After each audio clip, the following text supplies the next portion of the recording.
अस्सलाम वालेकुम एवरीवन। मेरा नाम तलहा है। रिसेंटली मैंने बुक पढ़ी रायन हॉलिडे की ego is your enemy. Book बहुत इंटरेस्टिंग थी और उसमें बहुत सारे इंसाइट्स थे जो मैं आपके साथ शेयर करने लगा हूँ।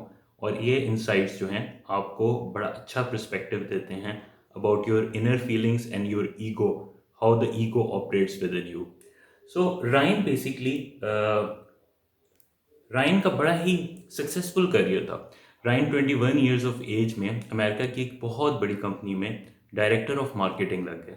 उसके बाद उन्होंने 4 बेस्ट सेलिंग बुक्स लिखी और उन्होंने साथ में ये नोटिस किया कि किसी भी इंसान की सक्सेस में जो सबसे बड़ा हिंड्रेंस ऑब्स्टिकल होता है या रुकावट होती है वो उसका ईगो होता है।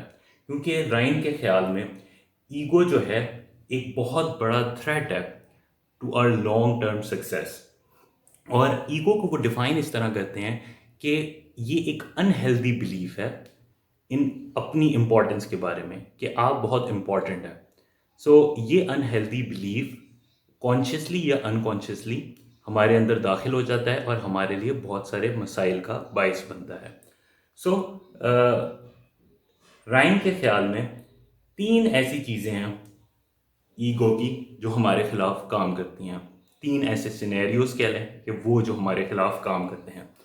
सबसे पहले राइन कहते हैं जब आप कोई बड़ा काम करने लगे, जब आप किसी बड़े काम करने का फैसला करें, तो ईगो जो है आपको डिस्ट्रैक्ट करता है। ईगो किस तरह डिस्ट्रैक्ट करता है? मसलन वो एग्जांपल देते हैं ऑथर एमिली गोल्ड की। ऑथर एमिली गोल्ड ने एक बुक लिखने का डिसीजन लिया। वो उस बुक पर उन्होंने काम करना शुरू किया, मगर वो कॉन्स्टेंटली बुक पर फोकस करने के बजाय वो इन ख्यालात से गुजर रही थी कि अगर उन्होंने बुक लिख ली तो लोग इस बुक के बारे में क्या राय देंगे? क्या लोगों को ये बुक पसंद आएगी? क्या उनके फ्रेंड्स, कोलीग्स और आसपास के लोग इस बुक को रिजेक्ट कर देंगे? और क्या इस बुक से जो उन्हें सक्सेस मिलेगी उससे क्या प्लेजर वो ड्राइव करेंगी? और अगर बुक ना सक्सेसफुल रही तो उससे उन्हें किस किस्म का दुख होगा? वो एक्चुअल टास्क पर फोकस करने के बजाय इन ख्यालात से गुजर रही थी, जिसकी वजह से वो जो मेन बुक थी उस पर काम नहीं कर पा रही थी। तो रायन का ख्याल है कि जब हमारा ये इंटरनल ईगो होता है जो हमें डिस्ट्रैक्ट करता है कि हम काम करने के बजाय हम इन ख्यालात से गुजरते रहें कि लोग हमारे बारे में इस प्रोजेक्ट पर को कंप्लीट होने में या ना होने पर क्या सोचेंगे।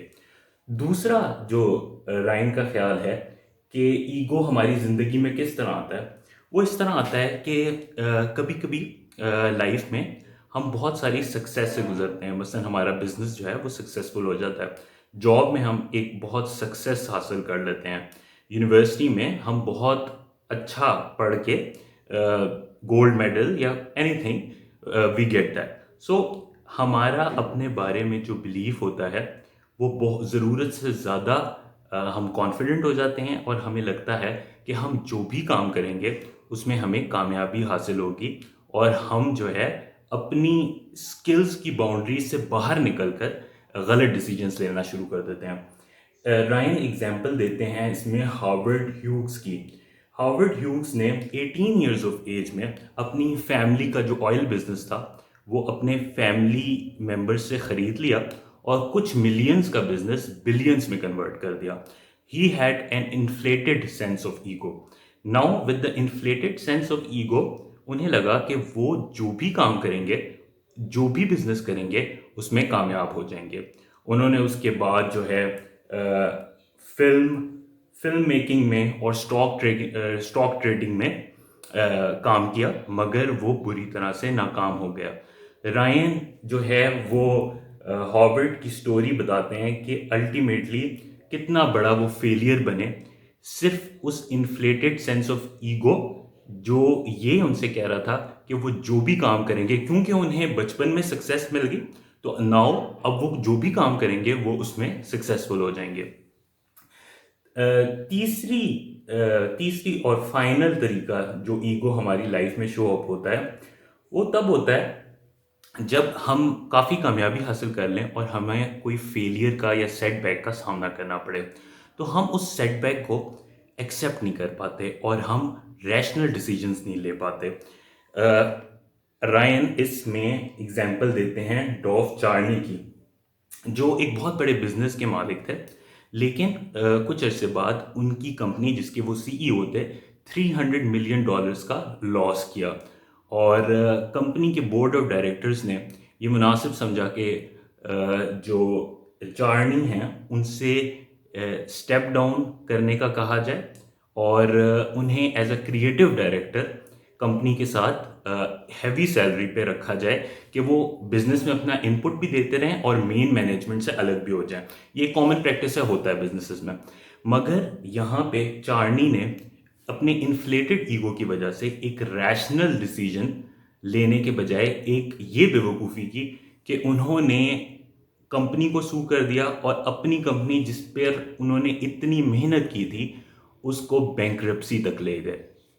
सो नाउ अब इस ईगो के पॉइजन को हम कैसे इन चेक रखें, कैसे कंट्रोल रखें कि ये हमारे डिसीजंस पर इम्पैक्ट ना कर पाए।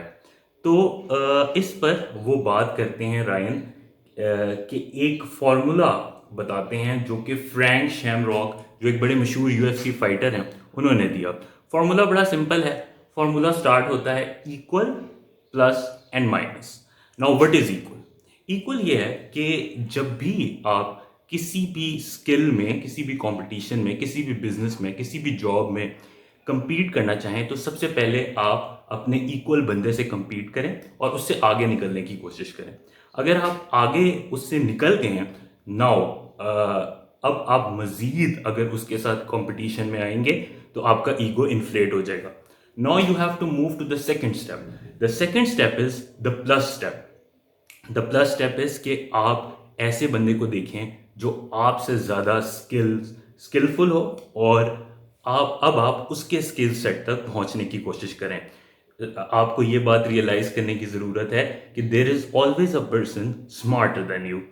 नाउ वो रायन ये भी मशवरा देते हैं कि जब आपका इन्फ्लेट होने लगे ईगो और आपको लगे कि you are a very important person, just go out in the nature and reflect on the world. आप देखें कि दुनिया कितनी इमेंस है और दुनिया कितनी बड़ी है और आप उसमें you are just a speck of dust in it. So इससे आपका ईगो जो है वो इन चेक हो जाएगा and you will be humble. Third, वो ये मशवरा देते हैं कि अगर if you are an expert in your field और कोई आपके साथ compete नहीं कर सकता, now you have to go into minus. इसका मतलब ये है कि जब आप फुली स्किल हो गए हैं किसी फील्ड में, now it is your responsibility to teach this skill to someone else. आप अपना स्किल सेट अगली जनरेशन में ट्रांसफ़र करें। जब आप किसी को पढ़ाते हैं, किसी को अपना स्किल सेट ट्रांसफ़र करते हैं, तो you have to look very objectively at your skill. So Ryan मशवरा देते हैं कि now you have to be very objective और जब आप किसी को कोई स्किल सेट सिखाते हैं तो आप अपनी गलतियां भी उन्हें बताते हैं और अपनी जो स्किल सेट की पॉजिटिव चीज़ें हैं तो वो भी बताते हैं और उससे भी आप जो है अपना ईगो इन चेक रख सकेंगे। So this is a short summary from my side. I hope you'll have a good day. Take care, see you next time एक और बुक के साथ, एक और बुक की समरी करेंगे। आई होप जो मैंने आज बातें की हैं वो आपके लिए यूज़फुल साबित हों। Thank you so much and अल्लाह हाफिज़।